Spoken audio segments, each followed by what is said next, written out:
Una distinguida profesional del derecho, notaria y política peruana. Fue congresista de la República durante el periodo 2011-2016 y ministra de Estado en el despacho de justicia del 2016 hasta el 2017. Actualmente se desempeña como la secretaria general del Partido Popular Cristiano desde diciembre de 2017. Obtuvo un doctorado en Derecho por la misma universidad, realizó estudios de maestría en Derecho Constitucional en la Pontificia Universidad Católica del Perú. También posee un diplomado en Derechos Humanos en la Universidad Complutense de Madrid y en Medio Ambiente en la Universidad Politécnica de Madrid. Inició sus actividades como notaria pública en 1999. En el campo de la docencia ha sido profesora de la Facultad de Derecho en la Universidad de San Martín de Porres en la especialidad de Derechos Humanos. También es presidenta del Centro de Derechos Humanos de la misma universidad. Nos es grato anunciar la presencia en el estrado de honor de la doctora María Soledad Perestello de Rodríguez. Aplausos para ella. Gracias, doctora, por su presencia esta noche. Bien, les anunciamos que en breve estará con nosotros también doctor Jerónimo Wilfredo Pedraza Sierra, quien ha sido ministro del Interior del gobierno de Ollanta desde 2012 hasta 2013, entre otros merecimientos. Lo esperamos. Muy bien. Señoras y señores, debemos destacar que los expositores de esta noche tendrán un tiempo estimado de 20 minutos por su intervención. Para ayudar al control de tiempo se dará el aviso previo para que se concluya en su exposición. Para quienes quieran efectuar preguntas, les han sido entregadas unas esquelas al momento del ingreso para tal fin. Por lo tanto, les agradeceremos llenarlas de manera legible y alzar la mano para que el personal de apoyo pueda también recoger. Bien, señoras y señores, nos es grato anunciar la palabra de los organizadores encargados de abrir y cerrar este foro y su representante, la doctora José Párez Piqué, congresista de la República, a quien vamos a ceder el uso de la palabra para la presentación de este importante evento. Adelante, doctor.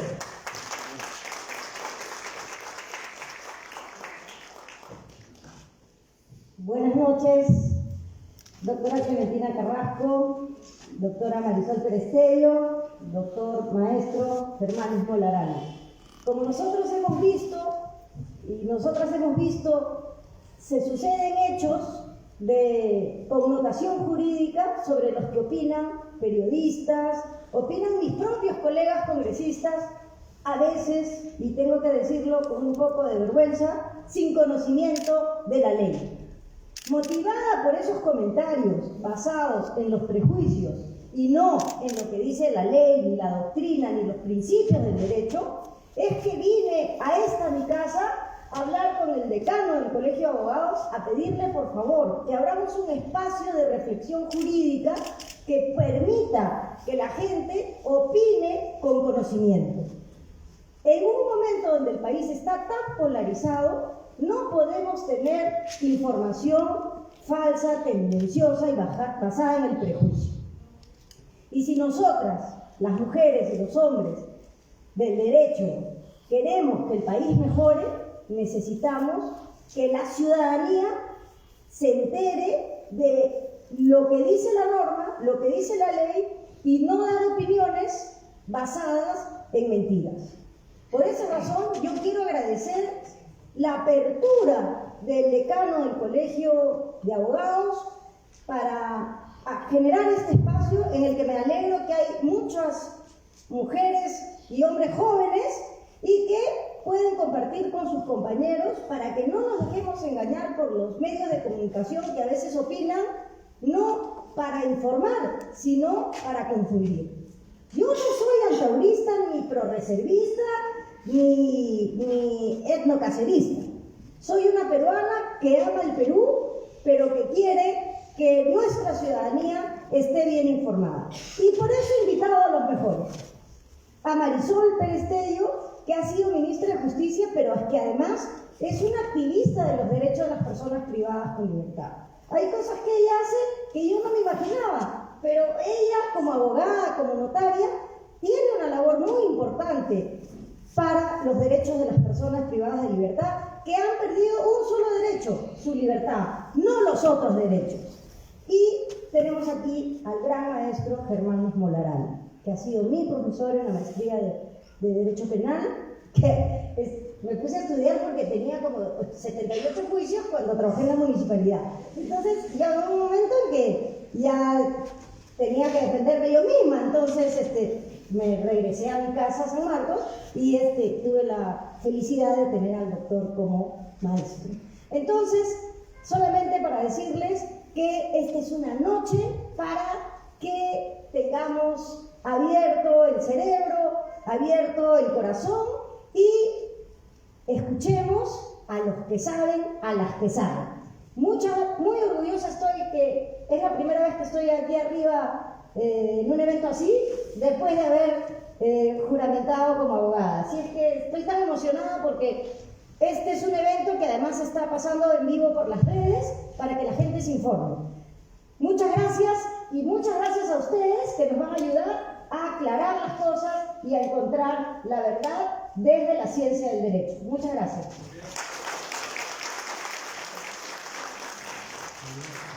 Gracias a la doctora Susel Paredes por sus palabras de introducción. Bien, señoras y señores, el primer tema a desarrollar se refiere a la redención de la pena, aplicación al caso Antauro Humala. Vamos a ceder el uso de la palabra a la doctora Marisol Pérez Tello. Adelante, por favor.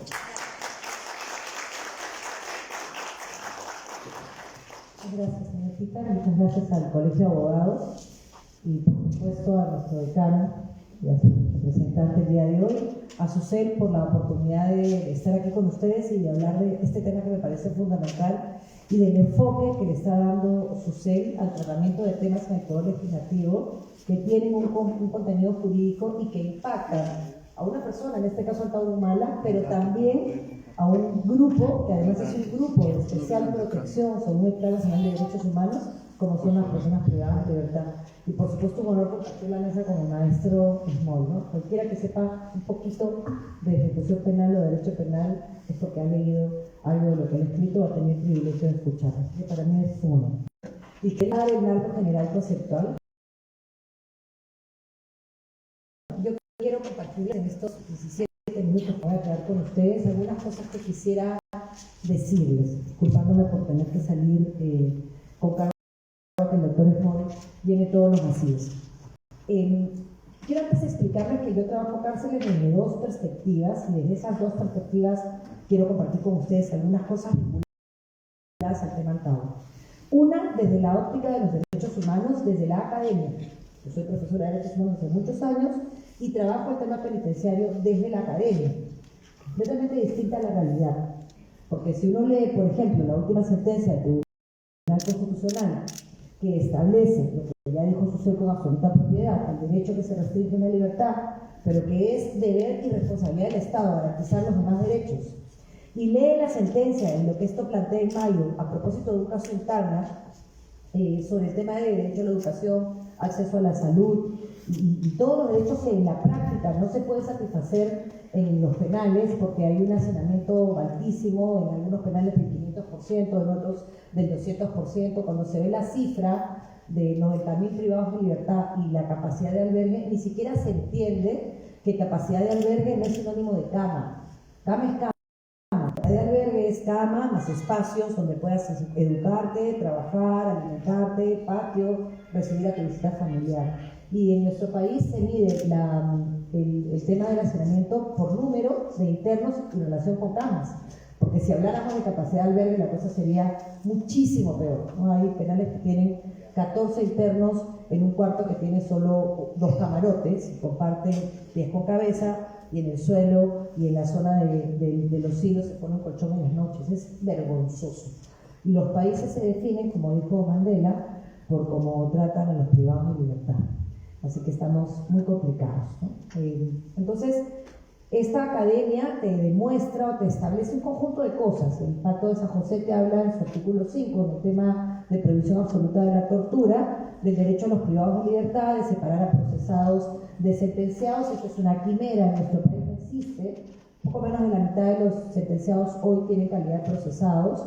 Se habla de la necesidad de separar a niños de adultos y darles tratamientos diferenciados, porque no son considerados delitos, digamos, no es un tipo penal, o se aplica como delitos menores, infractores a la ley penal. Y luego tienes un derecho que es importante, que es el derecho a la educación, el derecho a la salud, garantizado como responsabilidad de parte del Estado. Desarrollado en múltiples sentencias, recogido además como un principio de la función jurisdiccional en el artículo 139 de la Constitución, inciso 22, si no me equivoco, en el que te dice que es un principio de la función jurisdiccional, que la finalidad de la pena es la reeducación y reinserción del privado de libertad a la sociedad. Pero nada de eso se cumple en un país en el que su oferta de trabajo o estudio no llega a cubrir ni siquiera al 50% de la población penal. Es el primer dato que tienen que tener. La academia te da un estándar del deber ser y la realidad, lamentablemente, te da un conocimiento de las cosas que hay que corregir. Trabajé en cárceles desde el Congreso de la República por casualidad, empecé con los niños privados de libertad con sus madres, involuntariamente, por supuesto, conocidos como niños invisibles según Naciones Unidas, en el penal de Santa Mónica, y terminé entendiendo que esto era un espacio de reflexión que te permitía entender el Perú. 6 de cada 10 internos, hay un censo penitenciario que se hizo en el 2016 que debería volver a hacerse, que te refleja las causas del delito. 6 de cada 10 internos no terminaron el colegio. 6 de cada 10 internos viven en hogares con violencia familiar.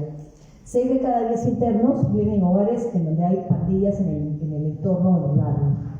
La mayoría de los internos se dedican, después de que salen del penal, a trabajar como choferes, porque es a donde te piden menos requisitos para poder acceder a un puesto de trabajo. Y ese censo penitenciario debería de haber servido para que se crucen las políticas públicas y exista un convenio con el Ministerio de Educación para que esos 6 de cada 10 que no terminaron el colegio, terminen el colegio. Y para que esos que vivieron en hogares con violencia familiar cruzaran con el Ministerio de la Mujer para que pudiera atender esos datos. Hay además otros datos importantes en temas de salud, como que el 5% de la tuberculosis y la tuberculosis drogo resistente del país está en cárceles. Si tú tienes 33 millones de peruanos, 30 millones de peruanos, y tienes 100.000 o 90.000 privados de libertad, y en esos 90.000 está el 5% de la TB, no deberías concentrar tu atención en arreglar el problema de la tuberculosis y evitar que cada día de visita, solo entre el penal Castro Castro y el penal de Lurigancho, que ambos sumados deben llegar a 9.000, 13.000 personas, si fuera a visitarlo uno, son 13.000 personas que salen del penal con posibilidades de contagio, y entonces la tuberculosis va en cada tos, en cada combi, en cada tren de Lurigancho al resto del mundo. No debería de haber una política clara y eficiente que atendiera el problema penitenciario, pero esas cosas lamentablemente no suceden. Adicionalmente tienes el Plan Nacional de Derechos Humanos 2018-2021, que es el último, no se ha hecho otro, por eso tomo ese como referencia, que tiene todos los indicadores de línea de base bien hechos. Lamentablemente, a la línea de base, al diagnóstico, perdón, que es el que está bien hecho, se le deberían sumar líneas de base que no se terminaron e indicadores que tampoco se terminaron, porque después del indulto Fujimori se hizo una concesión graciosa a los defensores de derechos humanos y se publicó el plan. Y no se dieron cuenta que se publicó sin indicadores y sin líneas de base en temas indígenas, por ejemplo, con lo cual no sirve de nada porque no sabes de dónde empiezas y por lo tanto no puedes medir cuánto has avanzado. Pero tenemos igual muy buenos diagnósticos en ese plan y en algunos casos muchos indicadores. En el tema penitenciario sí están estos diagnósticos y esos indicadores. ¿Por qué los grupos de especial protección se llaman así y qué suponen con relación al Estado? El Plan Nacional de Derechos Humanos incorpora en la política de derechos humanos a nivel nacional estos planes que establecen cuáles son las responsabilidades del Estado respecto de a grupos en condición de vulnerabilidad, no minorías necesariamente, por ejemplo estamos las mujeres, que somos más del 52% de la población, están los niños, niñas y adolescentes, que son más de un tercio de la población, y están ahí porque el Estado reconoce que ha generado o no ha evitado problemas estructurales que condicionan la vida de esas personas y de esos colectivos y los ponen en una situación de vulnerabilidad. Y por eso se llaman grupos de especial protección. Entre esos grupos, que son 13, están los privados de libertad. Están las personas mayores de edad, los niños, niñas y adolescentes, las mujeres, los trabajadores y trabajadoras del hogar, los desplazados del periodo 80-2000, los migrantes, el colectivo LGTB, que se incorpora recientemente en el plan 2018 porque no estaba antes, por la presión internacional después del informe periódico universal. O sea, quiero que tengan claridad de lo que ha significado para el país eso. Y también hay otros grupos, personas con discapacidad, personas con tuberculosis y VIH, también están los pueblos indígenas, pero quiero detenerme en los privados de libertad. En el tema de privados de libertad se hace un diagnóstico de la situación de la que el doctor Esmond hablará con mayor profundidad y se habla de la necesidad de establecer incentivos. La cárcel no es una venganza. Los estudios han demostrado que la sobrepenalización o el populismo penal es absolutamente destructivo para una sociedad y lejos de corregir los problemas, los agudiza, porque hace que la gente piense que porque alguien está 20 años en la cárcel va a cambiar. Si no existen políticas de reeducación, es muy difícil que una persona, aunque quiera, pueda cambiar, porque las condiciones que lo llevaron a cometer el delito se mantienen. Entonces, lo que tú tienes que hacer es atacar las causas. Por supuesto que hay gente que no va a cambiar, pero la mayoría sí cambian. Pero la sociedad también tiene que darse y darles una oportunidad. Y esa oportunidad es, por lo menos, a un chico que no terminó el colegio, garantizar que termine el colegio. De manera que cuando salga pueda aprender otras cosas. La mayoría de cosas que se hacen en cárcel son cosas muy básicas porque no existen infraestructura. El penal de Cajamarca tiene una infraestructura extraordinaria, en el penal de Lurigancho hay alguna zona industrial que tiene mayor infraestructura, pero en el penal de Castro Castro lo que hay es un gran horno. Y en ese gran horno se hace Hello Kitty. Se hace Hello Kitty. Yo lo llamo la venganza de Hello Kitty. Porque me parece absolutamente torpe de parte del señor Antonio Humala que no haya sido consciente que él es un preso emblemático. Y si hay una tragedia en las cárceles de nuestro país, es que toda la política penitenciaria se ha diseñado muchas veces sobre la base de la vida y la historia y la proximidad de la libertad de un preso emblemático. En el Perú no han habido indultos y asumo mi responsabilidad histórica por no haber tenido la valentía de haber hecho más indultos en ese periodo, por evitar el tema del indulto a Fujimori, pero no hay indultos en nuestro país por tonterías. Primero por el tema del indulto a Fujimori, que es un tema recurrente cada vez que se plantea un indulto, y después por el tema de lo que sucedió durante el gobierno aprista, con el tema de los indultos y de los narcoindultos. Pero ese hecho no tendría que haber impactado en la realidad. La realidad es que a veces se conceden indultos cuando la persona beneficiaria murió hace 2 meses. La realidad es que nadie se atreve a dar indultos cuando es un acto humanitario y evidentemente si das un indulto es porque la persona no debe morir en la cárcel. Nadie debe morir en la cárcel. Y sin embargo no lo entendemos, nos hemos deshumanizado, ¿no? Yo a veces cuando enfrento un auditorio hostil a este tema siempre les digo, por si acaso, porque tal vez les meto miedo, estuve preso y viniste a visitarme, ¿no? A ver si con eso no pueden dormir. Porque creo que sienten que en la cárcel está el desprecio de la sociedad y no es así. En la cárcel también hay gente buena que quiere una oportunidad, que comete un delito y tiene que pagar por ese delito, pero que deberíamos darle y darnos una oportunidad. Después del Congreso, trabajé en cárceles en el Ministerio de Justicia, mucho más en políticas de infraestructura, de asesinamiento y una política que se llamó de mano abierta y mano cerrada. Mano abiertas, te voy a dar todas las oportunidades. Mano cerrada, la primera que creas que eso es debilidad, te complica la vida. Y tratamos de frenar de alguna manera toda la... Yo siempre digo, ustedes son abogados, así que van a entender el chiste, que en este país se legisla por emoción violenta. Porque sale una nota en Canal 5 o en Canal 4 un domingo y al día siguiente 8 proyectos de ley para resolver el problema. ¿Y cuál es la respuesta? Sobrepenalizar. Y así no se resuelve el problema. El Código Penal tiene más reformas que artículos originales. No tiene ninguna lógica jurídica, no tiene proporcionalidad en la sistematización de las penas. Eso es una barbaridad. Eso es una barbaridad. Y esas cosas hay que revisarlas con serenidad, con tranquilidad, con el ojo de la academia. Pocas personas tienen el ojo y la experiencia del doctor Esmond, que combina la experiencia de la academia con la experiencia en el campo. Pero eso es importante. Si no, no se sabe de lo que se está legislando. Macropolítica, micropolítica. Le decíamos ahora a Susel con la doctora cuando empezábamos que, por ejemplo, ya hay personas, para ya cerrar con Antauro, a las que les ha pasado lo mismo que a él. Cumplieron su condena. Hay 3 formas de obtener la libertad. 2 formas tienen una supervisión judicial, que es la semilibertad y la libertad condicional. Ya el doctor dará en detalles técnicos. La tercera no, la tercera es administrativa y es la redención de pena por trabajo o estudio. Tú obtienes tu libertad por cumplimiento de pena, no te perdonan un día. 7 por 1, que tienen una valoración. Empezamos a entrar en temas que no conocemos. Yo procuré, como había más tanto que hacer en temas de derechos humanos, felizmente que tenía mucho que hacer. Pero hay otros que de repente saben una cosa, pero quieren ayudar en otras. Entonces ayúdenlos, mándenles cartas, explíquenos qué trabas hay que no se ven en la ley. La ley es muy bonita. Y la ley te puede decir 2 por 1, te puede decir 5 por 1. Pero si para tramitar una sentencia, cuando ya cumpliste tu condena, te demora 6 meses, entonces acá algo no está bien. A pesar de que hay resoluciones administrativas del Poder Judicial que dicen que te deben dar 3 copias de sentencias en la parte de resolución. Por eso es que Antauro se demoró en salir. Porque si tú computabas el plazo que ya se conocía que él tenía la primera vez que solicitó conmutaciones y demás, él debió salir en julio. Se demoró porque estuvo reuniendo documentos. Y para él o para cualquier otro delincuente, no importa su delito, no importa que tan mal le caiga, la justicia y la ley es la ley. Y si nosotros no tenemos la valentía de defenderla, eso se va a venir contra nosotros.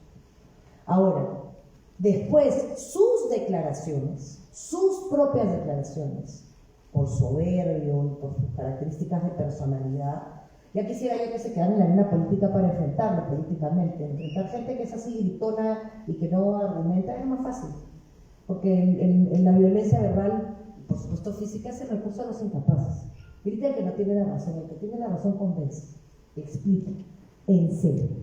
Así que personas como él a mí políticamente no me asustan. Y sí me gusta que se dedique a caminar por el país porque es lo que tendríamos que hacer los políticos. Porque la política en tu escritorio pensando que te vas a iluminar no funciona, tienes que caminar. Para sentir, para que te duela, para entender. Y entonces después resuelves. Si no, no funciona.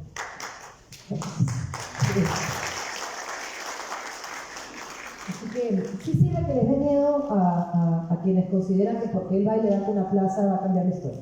Anda y levanta la plaza tú también, que todo el mundo necesita que lo escuchen y que todo el mundo necesita que resuelvan sus problemas.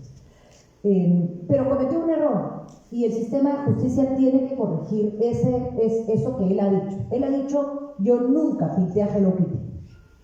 Hace 3 o 4 días estaba en el canal del Urigancho y veía todas las Hello Kitty salir mirando, quería comprarlas todas y salir a regalarlas porque decía, esta es la venganza de Hello Kitty, ¿no?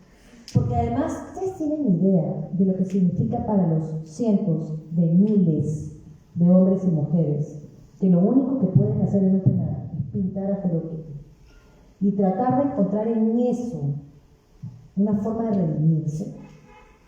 Ustedes saben que hay Pietà, es una marca conocida, Renzo Costa es una marca conocida que trabaja en cárceles, porque ese es el espacio de libertad que tiene un privado de libertad.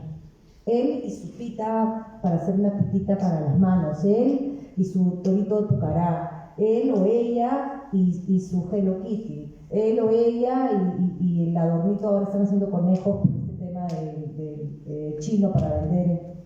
Y entonces que tú te burles de un trabajo que se hace en todos los penales del país, porque es lo que se puede hacer en un espacio reducido, que es lo que hay, es desconocer absolutamente la realidad de los pobres y de los pobres, porque 9 de cada 10 presos no han tenido defensa pública. ¿Cuán pobre tiene que ser una persona y su familia para que permitas que un preso no se defienda porque tiene que pagar un abogado? Y la defensa pública hace lo que puede, pero también tiene una sobrecarga de trabajo, es más una cosa cumplidora.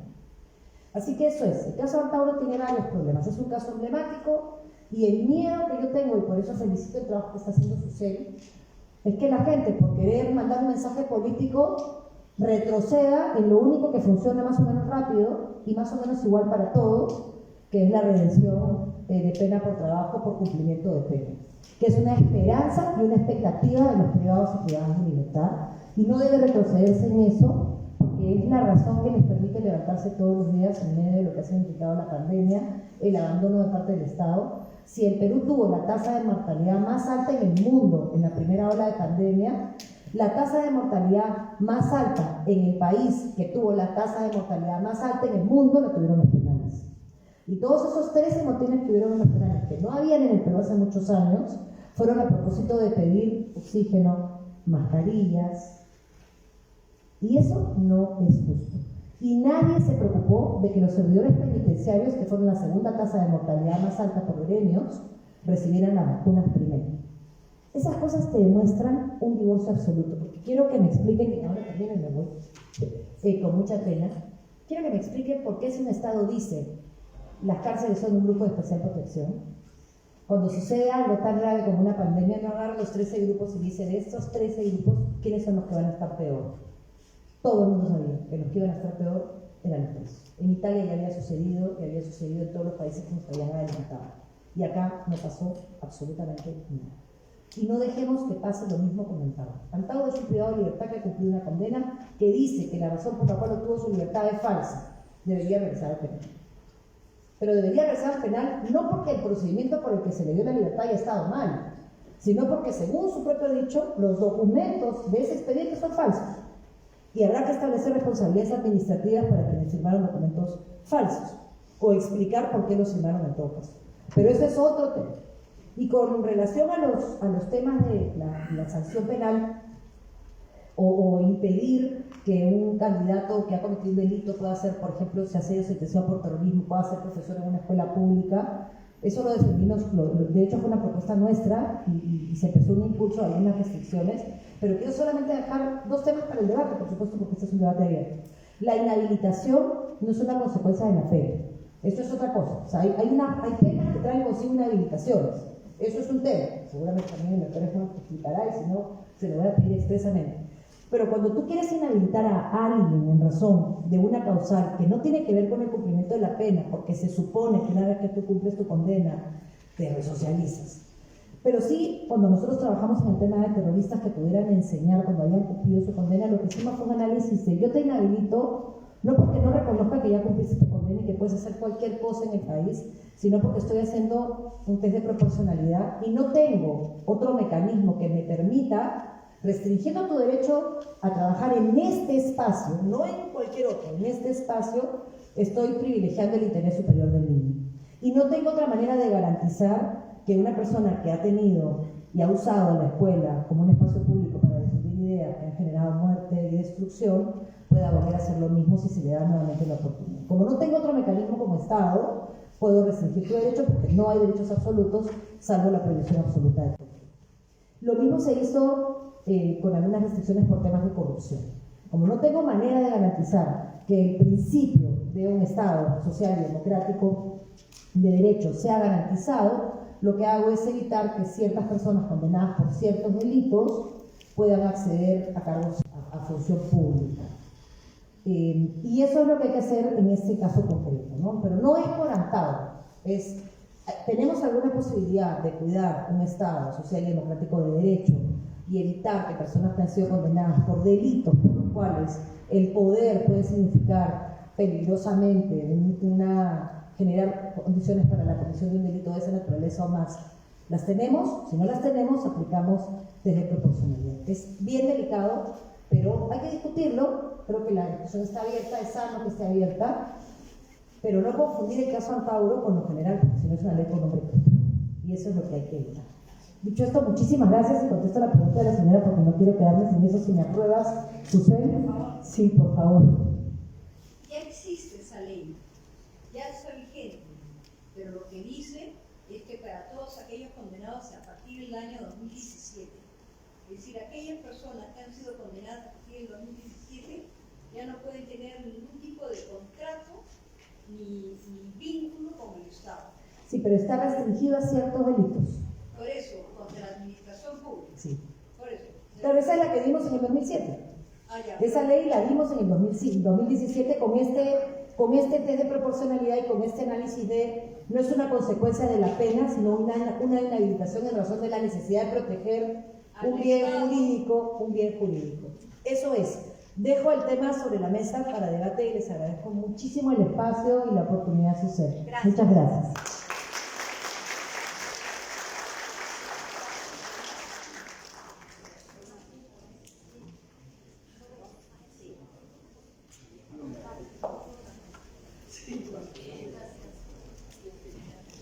Muy bien, agradecemos a la doctora Marisol Perestello Y corresponde entregarle también el diploma que acredita su participación. Aplausos para ella.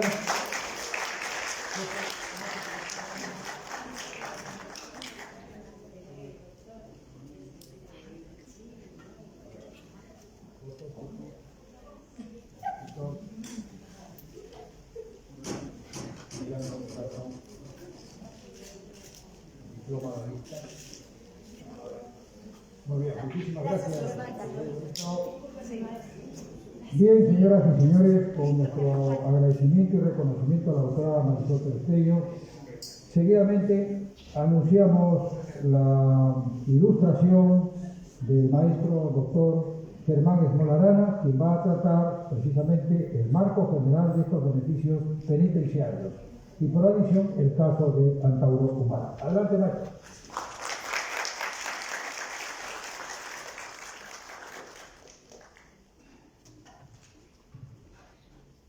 Muy buenas noches, apreciadas ustedes, gracias por la invitación. Me alegra mucho que una de mis alumnos esté en el Congreso de la República. Un abrazo fraterno. Quiero saludar también a la doctora Clementina Carranza de la República.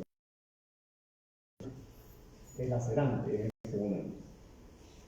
Tenemos 69 establecimientos carcelarios que soportan una sobrepoblación carcelaria de 70.000 internos ahora, siendo su capacidad de alojamiento solo de 41.100 internos.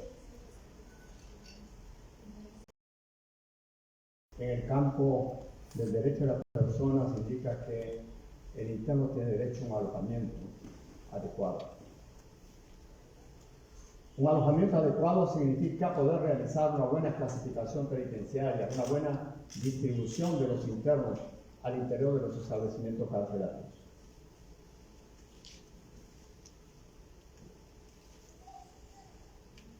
Debemos tener en cuenta que un 38% de la población encarcelada está en calidad de procesado y el resto en calidad de sentenciado.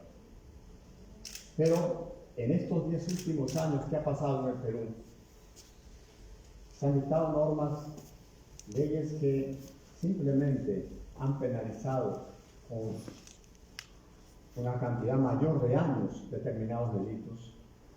Se han creado nuevas figuras delictivas como feminicidio, como sicariato, como crimen organizado, etc.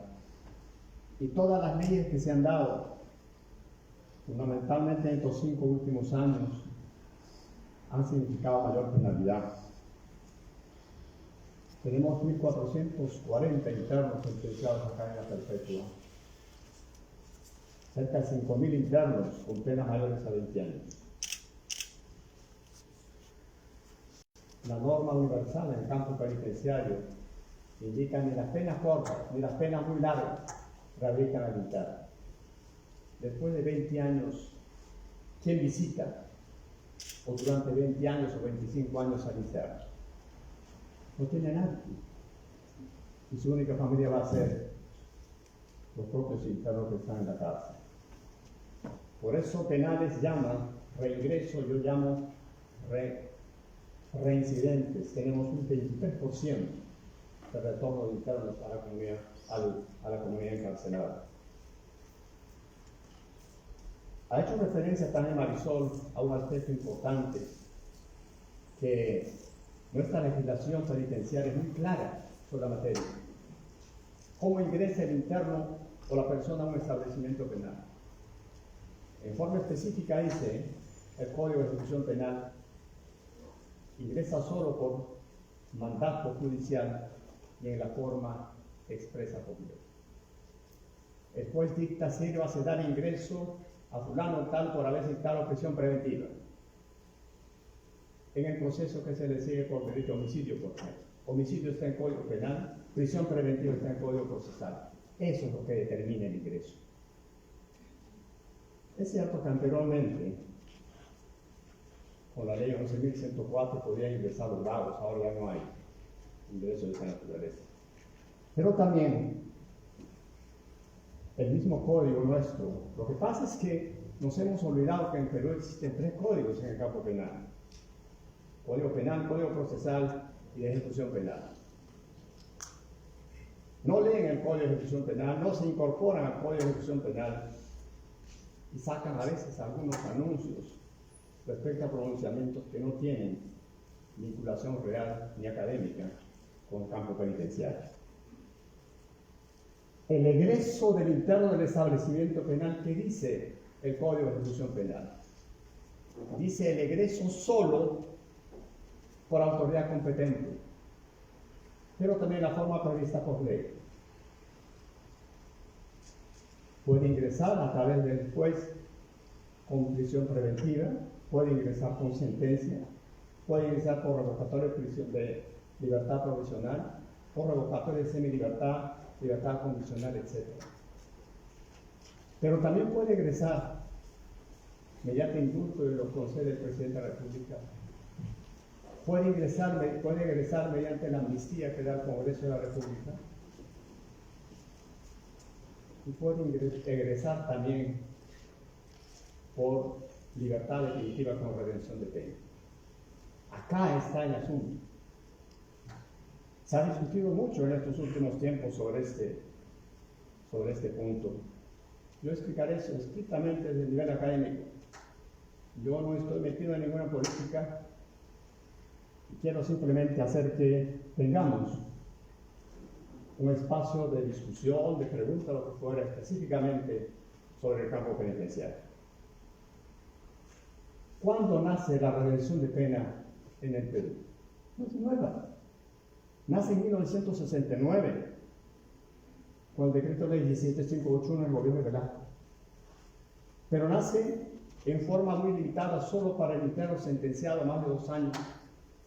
Y no era factible para el reincidente, ni para que observaba mala conducta, ni intentaba fugar del establecimiento penal. Ahí nace el 2 por 1. Por cada 2 días el interno gana uno a favor de su condena. Pero solo fue para el sentenciado en ese momento. ¿Cuándo se abre la redención de pena a toda la población penal? En 1980, durante el gobierno de Morales Bermúdez, con la ley 23164, donde dice el interno procesado y sentenciado puede redimir pena por trabajo en cualquiera de las actividades ocupacionales que ofrece el centro carcelario, en la modalidad de furor. Y recién nace el año 80 la redención de pena por estudio o educación. No nacieron juntos. Esta redención de pena por estudio dice en todos los programas educativos que ofrezca el establecimiento penitenciario, el interno puede redimir pena por educación. En la modalidad de 2 por 1, estamos hablando de 2 por 1 ahí. En educación puede ser básica, regular, primaria, secundaria, capacitación profesional extraordinaria, puede ser alfabetización o puede ser primaria, secundaria. Así viene la redención hasta el surgimiento o nacimiento del primer Código de Ejecución Penal de 1985, el Decreto Legislativo 330. Mire, hasta 1985, la redención de pena siempre por 30 días ganaba 15 definitivamente el interno. Ahí nos preguntamos, ¿la redención de pena es un obsequio para el interno? No, señor. ¿La redención de pena es obligatorio para el interno? No. El trabajo y la educación es obligatorio para el interno, como forma de rehabilitación. La redención de pena es un incentivo, un coadyuvante al proceso de rehabilitación del interno, consolida el trabajo, consolida la educación en el campo penitenciario como forma de tratamiento penitenciario. Y recién, con este código, en 1985, se realiza un ajuste a la redención de pena. Dice, el interno podrá lograr la redención por cada día efectivo de trabajo. Muy bien, antes no había eso. Del 69 hasta el 85 podía ser 30, 15 redimientos. Acá dice muy bien, día efectivo de trabajo. el interno puede trabajar en el establecimiento penal en las distintas ocupaciones o actividades que tenga, un máximo de 8 horas y un mínimo de 4 horas. Y la redención de pena por estudio en el primer Código de Ejecución Penal fue un poco más duro. La redención de pena será por educación factible siempre que el interno apruebe el bimestre. Yo siempre digo en clase, no basta que se inscriba en la escuela, sino tiene que aprobar el bimestre para ser merecedor a la redención de pena. El Código de Ejecución Penal actual, el Decreto Legislativo 654 del año 91, en el campo de la redención de pena mantiene el mismo esquema: trabajo obligatorio, trabajo efectivo. En el campo de educación hizo un poco, fue más elástica al indicar que el interno redime aprobando las evaluaciones permanentes. Sin embargo, cada 3 meses puede incorporarse aprobada la calificación a la oficina de cómputo. Yo quiero explicar un poco ahora cuáles son los mecanismos de redención de pena. Las modalidades son trabajo y educación nada más. Los mecanismos, desde el año 69 al año 91, que se dicta el Código de Ejecución Penal actual, el mecanismo de redención por trabajo y educación siempre fue 2 por 1. Por cada 2 días efectivos de trabajo gana 1. Por clases aprobadas gana por cada 2 días 1.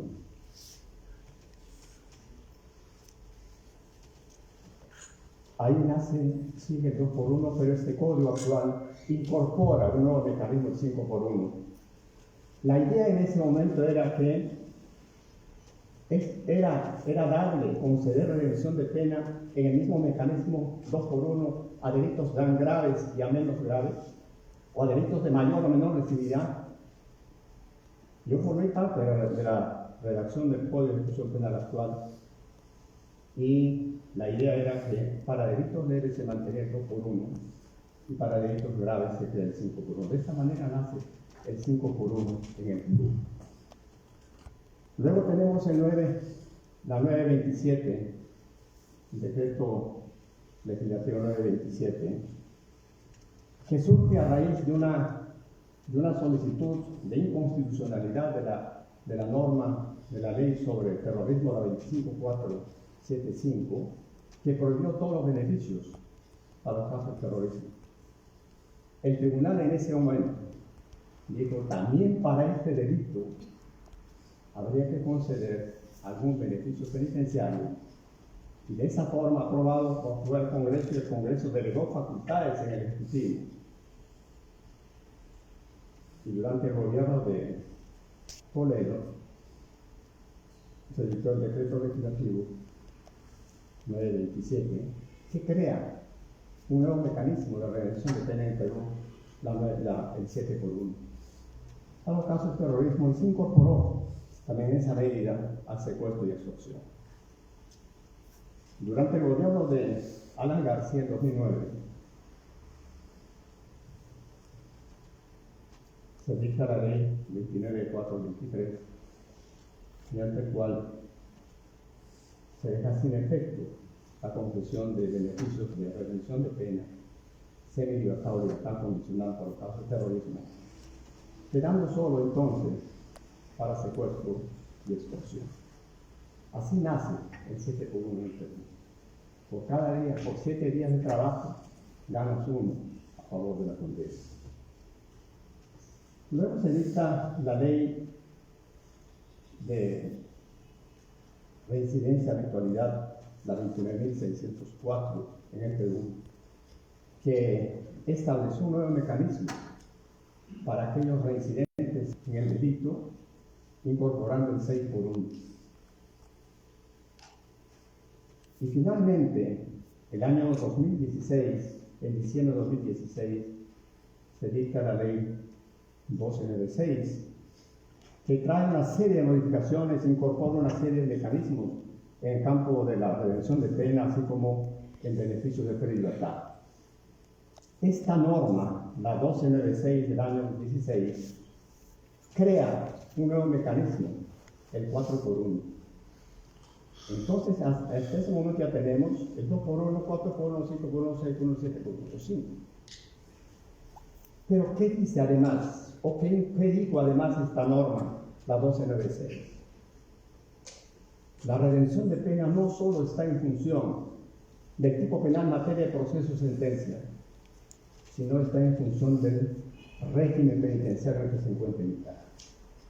De esta manera, dentro del sistema penitenciario peruano, el régimen, dentro de la determinación para clasificación, tenemos el régimen cerrado, el régimen semiabierto y abierto. Incide la redención de pena estrictamente con la 1296 en régimen cerrado ordinario. El régimen cerrado ordinario como Lurigancho, como Huaraz, como Ica, como Guarán, etc. Donde dice, en el régimen cerrado ordinario de mínima y mediana, la redención será el 2x1. En el régimen de máxima seguridad será el 4x1. Ahí cierra el circuito del régimen cerrado ordinario, 2x1 y 4x1. Y dentro del sistema nuestro se creó también, está en la norma, el régimen cerrado especial. Chayapalca, Cochamarca, Ancón 1. Y en ese régimen usted tiene tres espacios: el nivel A, el nivel B y el nivel C, que se caracteriza cada uno de estos niveles por la determinación en cuanto a la seguridad. Tendrá 2 días de patio, 4 días de patio, o 5 o 6 días de visita, etc. Pero en el nivel A, que es el nivel de mayor seguridad en el régimen cerrado especial, ¿cómo se da la redención de pena? En el 5x1, en el 7x1. En el nivel B vamos a tener 6x1 y en el nivel C vamos a tener 5x1. Entonces estos son los niveles que se dan de redención de pena en Perú, y por lo tanto desde el año 2016 en el Perú la redención de pena está en función del tipo penal y del régimen penitenciario en que se encuentra el interno. Hizo alusión también Marisol al hecho de que de los indultos mucha gente considera que el beneficio penitenciario puede ser una gracia. La gracia se aleja absolutamente del contenido de lo que es el beneficio penitenciario. El beneficio penitenciario es un incentivo para la población penal que coadyuva el tratamiento penitenciario. La gracia, en el caso del indulto o la amnistía, la gracia es condonativa. El presidente de una pena de 10 años lo indulta a los 5 años, no hay regla posterior, le regaló. En la amnistía lo pone inmaculado al procesado sentenciado del Congreso cuando lo concede.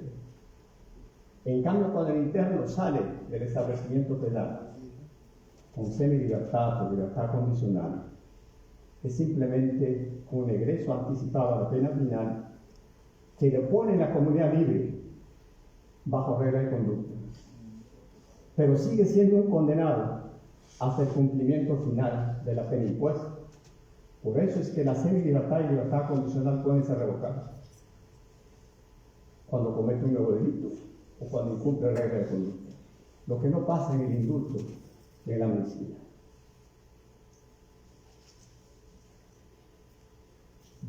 La redención de pena, he dicho que no es obligatorio para el Estado, pero para efectos de redención de pena, conforme al código, al reglamento del Código de Ejecución Penal y a las normas específicas sobre la materia, el interno tiene que solicitar su inscripción en la planilla laboral o en la planilla educativa.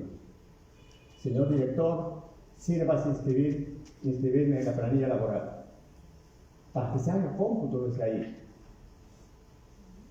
O en caso de educación igual. Entonces, está ahí. ¿Para qué? ¿Y quién hace el seguimiento de eso? La administración penitenciaria, la administración carcelaria en el caso del trabajo y en el caso de la educación, el órgano técnico competente del establecimiento penitenciario. ¿Qué logra el interno con la redención de pena? Este es un buen beneficio. Yo puedo definir la redención de pena como un beneficio penitenciario que permite un menor tiempo de permanencia en el establecimiento penal del interno, logrando anticipadamente, en los casos que sea procedente la misma, la semilibertad, la libertad condicional y la libertad definitiva. Redime el interno por trabajo o educación para alcanzar antes la semilibertad. La semilibertad ahora, en la legislación nuestra, se da cuando el interno condenado, en primera condena, ha cumplido un tercio de la pena impuesta. Vamos con un ejemplo clarísimo. Un interno condenado a 10 años, si es procedente por el delito, la semilibertad, saldrá a los 40 meses en semilibertad, un tercio. Pero si tiene 6 meses de redención, puede salir a los 36 meses, a los 34 meses. Esa es la redención. Permite alcanzar el término legal de la semilibertad con anticipación, sumando a la reclusión efectiva el correspondiente a la redención de pena. De igual manera, la libertad condicional se alcanza al cumplir la mitad de la pena impuesta, de una pena de 10 años, en los casos que sea procedente a los 5 años. Pero si tiene una redención de medio año, solicitará la libertad condicional a los 4 años y medio. Llega al término legal y finalmente la redención de pena le sirve al interno para alcanzar la libertad definitiva. Si la pena es de 10 años y tiene 1 año de redención, saldrá al cumplir 9 años de su condena. Este es un mecanismo, un beneficio. La libertad definitiva ya no es un beneficio, la redención de pena es la aplicación para la libertad definitiva. Lo concede el director del establecimiento penal. Ustedes habrán leído, escuchado en los últimos meses, en los últimos días.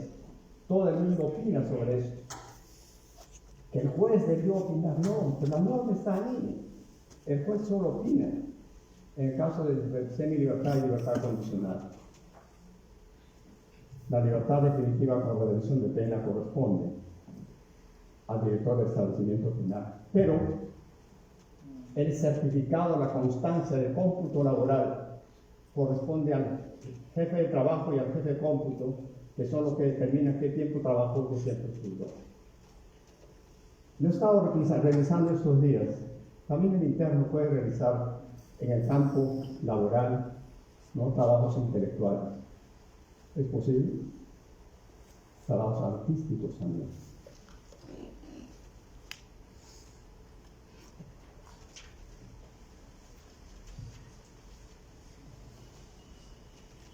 Mucha gente discute, ¿es factible acumular la redención de pena por el trabajo y la educación? Es muy clara la norma. La norma dice, no es factible acumular. Lo que no te prohíbe es trabajar y estudiar al mismo tiempo.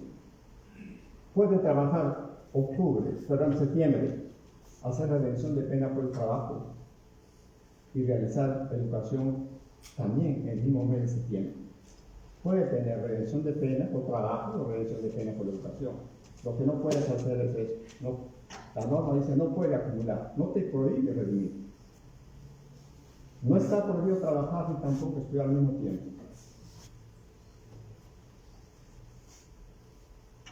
Durante la pandemia, ¿qué pasó durante la pandemia en el campo de la redención de pena? Pero antes debe indicarse, hay una serie de normas tendientes a la despenalización y a la descongestión de las cárceles. Entre esto se dio el decreto legislativo 1513, que en el campo de la redención de pena crea un nuevo mecanismo que ser uno por uno. Pero, a diferencia de las normas anteriores, esta última norma dice que uno por uno es aplicable retroactivamente. Quiero explicarlo de la manera más sencilla y académica. Si el interno viene trabajando en 2 por 1 desde hace un año, a la vigencia de esta norma, ese año se va a convertir, lo que era 2 por 1 ahora es 1 por 1. Lo que nosotros no entendemos nunca, y no hemos comprendido tampoco, es el pronunciamiento del Tribunal Constitucional, cuando dijo que para beneficios penitenciarios la ley aplicable es la vigente al momento de la petición del beneficio. ¿Se puede aplicar una ley? Sí. Que es totalmente dañina, que tú no conocías, que el interno no conocía. Nosotros siempre hemos sido contrarios a esto. Si el pronunciamiento del tribunal hubiera sido bueno, hubiera sido pensada, hubiera sido técnica, ¿por qué se dieron las leyes de interpretación? La ley 29.604 sobre reincidencia, por ejemplo, en la disposición transitoria final, ¿qué dice? Textualmente, los procesados o sentenciados que se encuentren en los penales a la vigencia de esta norma siguen con sus normas anteriores, con las leyes anteriores. Esta rige para adelante, contrario al Tribunal Constitucional. La 30.101 sobre leyes muy drásticas como el crimen organizado, como los casos de narcotráfico o los delitos contra la seguridad ciudadana, indicó que la 30.054, 30.068, 30.076 y la 30.077 sobre crimen organizado se aplican a futuro. Nunca quisieron aplicar el artículo 8 del título preliminar. Nosotros pensamos siempre que decíamos, en el artículo 8 decíamos, las normas de este código se aplican y se interpretan en lo más favorable al interno. Pero ¿qué es lo que pasó? Salió una norma, la 27770, por los casos de corrupción de funcionarios, contra el delito contra la administración pública. Y en ese momento, los condenados, los sentenciados por la corrupción del 2000 al 2000, el caso Fujimori, ya estaban por salir. Y no hubo mejor manera de interpretar, indicando que esta norma debería aplicarse ahora, retroactivamente. Esto fue posiblemente el inicio, como dijimos en su momento, del crecimiento de la población penal. Y sin embargo, en febrero de este mes, el tribunal que se ha ido, constitucional, en el caso de redención de pena, en una solicitud de redención de pena de una provincia que fue denegada, ellos aceptaron, indicando que debe aprobarse desde el momento que él empezó a redimir. Y recién utiliza la palabra de lo más favorable al interno cuando nunca quiso aceptar eso. Entonces eso ya es materia también de análisis y discusión que nosotros estamos considerando en la academia. En ese contexto, para acceder a la redención de pena, el interno tiene que inscribirse previamente. El establecimiento penal califica al interno para la redención de pena. La redención de pena te va a servir en este caso, por ejemplo, adelantado no lo conozco yo a él, para acceder a la libertad definitiva. Si está mal o no, la redención corresponderá a la entidad administrativa. Pero la norma dice también que puede rendir como actividad laboral por actividades intelectuales. Y creo que escribir un libro de actividad intelectual y otras cosas también.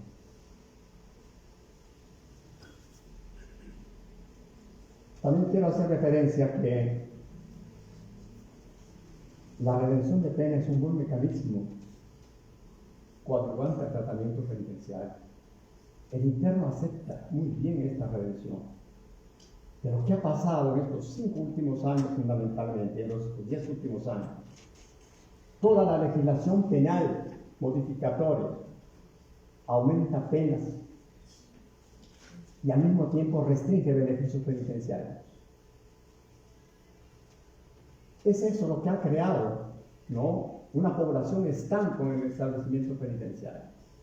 Si usted tiene penas de 10 hasta 35 años, sumado a cadena perpetua, que no acceden a mecanismos de plena libertad, la población penal va a seguir creciendo, está creciendo. Y yo tengo miedo de que a algún momento se pueda producir una fuga masiva, porque la cárcel ya no soporta más. Las 2 únicas cárceles que están en construcción, tanto en Arequipa como en Ica, para 3.200 internos. Yo lo comparto por la cantidad de internos ya que de inicio debe albergar un establecimiento penitenciario. Naciones Unidas dice 500. Yo diría, en un país como este, para 1.500, 2.000, pero 3.200 es demasiado. Pero sin embargo, estas cárceles estaban en pleno desarrollo y se han paralizado por problemas administrativos y se ha judicializado ahora. Esto debe destrabarse ahora. Y quiero también decir que el interno, cuando comete un acto de indisciplina en el establecimiento penal, puede ser sancionado administrativamente. Y la norma dice, en el caso de los internos sancionados con la sanción de aislamiento de 30, 40, 45 días, no hay redención de pena.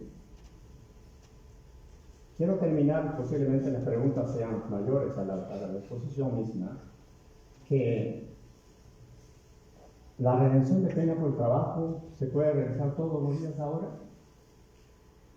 No. Y está determinado en el reglamento. No es factible para efectos, o sea, no es factible el cómputo para efectos de redención en los casos de los días feriados y domingos. No es factible. Pero sin embargo, esta es una norma totalmente cerrada, no. En determinadas circunstancias, la administración carcelaria puede habilitar esos días, pero previa una resolución debidamente fundamentada. Genéricamente podemos decir que no hay redención domingos y feriados. Quiero decir entonces, un poco resumiendo, que la redención de pena es un buen incentivo para la población penal que coadyuva a que más gente trabaje, más gente estudie. Pero es una exigencia de trabajo efectivo y aprobación de calificaciones permanentes. Y será procedente su concesión en los delitos que la ley lo permita y al mismo tiempo permitirá egreso anticipado en los casos de semilibertad o libertad condicional y finalmente en los casos de libertad definitiva.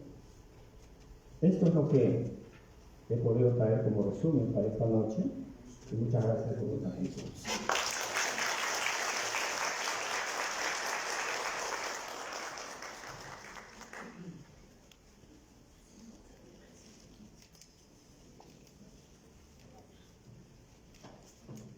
Muy agradecido al profesor Germán Molarana por su ilustración esta noche.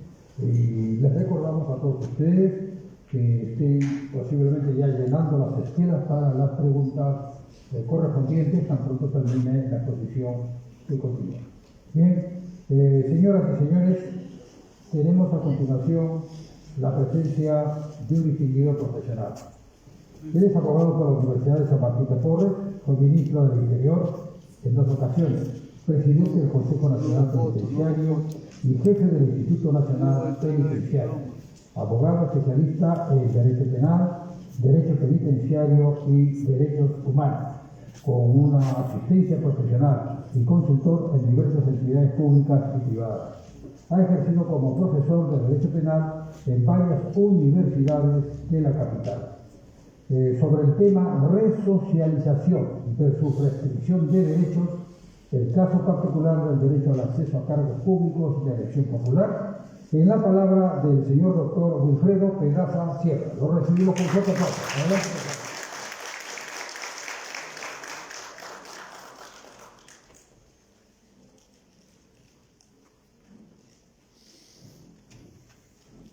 Muchas gracias, buenas noches. En primer lugar, mi agradecimiento a la congresista Suchet Paredes por la invitación y, por supuesto, a quien nos representa hoy, nuestro decano, y muy satisfecho de compartir esta mesa con un profesor que conoce mucho de esta materia, como es quien nos ha, hace un momento, antecedido en el uso de la palabra.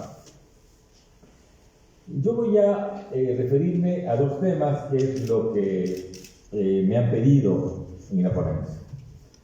El tema que ya nos ha ilustrado el profesor Germán Molarana, relacionado con la redención de pena, y al final voy a pronunciarme por los temas vinculados a la política respecto a quienes pueden y no pueden, o quienes deben o no deben postular a un cargo de elección o ser designados en la función pública. Entonces, son dos temas diferentes, y el primero lo quiero tratar tal cual lo ha expuesto Germán, en términos más bien estrictamente académicos. Y yo quiero comenzar fijando dónde está ubicado el tema de la redención de la pena.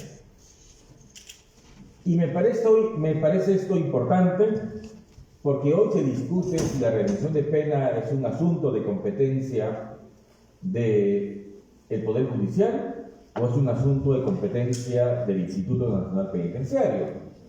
Y por eso me parece fundamental tener una mirada amplia de que esta no es una institución aislada, forma parte sin duda del sistema penal, que, como ustedes saben, el sistema penal actúa a través de sus agencias, la policía, la fiscalía, el Poder Judicial y el INPE. La discusión entonces es ¿dónde está ubicado esta institución? A partir de la liberación de Antauro Humala, he escuchado a varios juristas decir, ese es un asunto que es de estricta competencia del Poder Judicial y que por tanto Antauro no tendría que haber salido. Y claro, la línea que se ha planteado es interesante, porque el principio general es que un juez penal tiene competencia para supervisar todas las fases de la ejecución de la pena como principio. Y si una redención de pena tiene que ver con una liberación, con una modificación de una sentencia, si la pena era de 20 o de 19 años y sale a los 17, eso supone una modificación de una condena. Eso solo, decían, solo lo podría hacer un juez y no la autoridad penitenciaria. Entonces, dos criterios en esa línea. La autoridad jurisdiccional, un juez penal, es el único competente y siempre competente para decidir cuándo sale una persona en libertad por un beneficio penitenciario. El juez penal es competente para vigilar siempre la ejecución de pena. Y en tercer lugar, si se modifica un parámetro asignado por un juez en una sentencia condenatoria, entonces solo lo puede modificar